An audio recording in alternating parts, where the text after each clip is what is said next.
Hey guys, thought I'd do a quick video on the best way I found to install engine mounts on a 105 Landcruiser.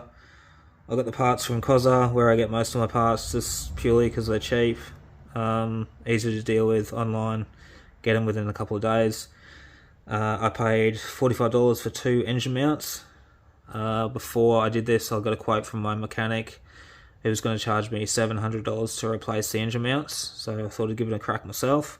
These are my old mounts, or one of them. This is from the driver's side, the side that failed. As you can see, the metal top part has come apart from the rubber. They're normally together like the bottom part is. These are the new ones, but first thing you want to do is unbolt or crack top and bottom bolts. Make sure you can get it apart. Second step is to obviously chock the wheels, make sure the car can't move for when you're jacking it up, make sure it's in gear, put the handbrake on.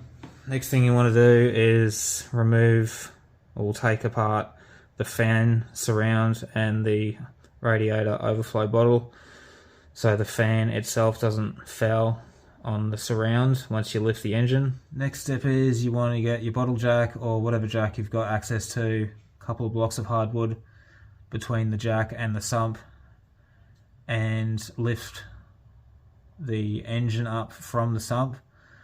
This will give you the space to remove the engine mounts. In my case, the right hand side was broken, so that came out fairly easily.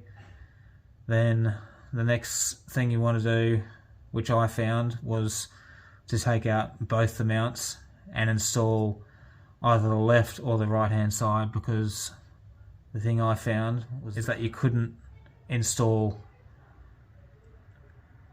both mounts at the same time because you couldn't torque the engine up high enough on one side. So I had to install the left hand side, bolt it up, and then jack the engine back up from the sump, and that gave me enough clearance to install the other side. Once you've done that, you want to obviously tighten the bolts up, top and bottom. Yeah, so that's the installed mount there.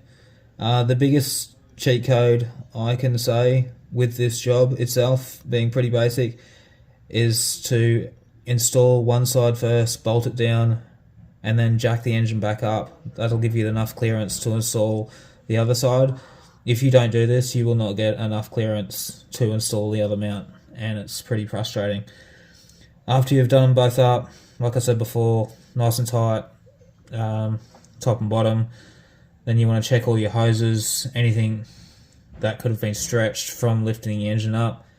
In my case, the pipe from the power steering reservoir popped off and leaked power steering fluid everywhere, so I had to obviously top that back up, put it back on.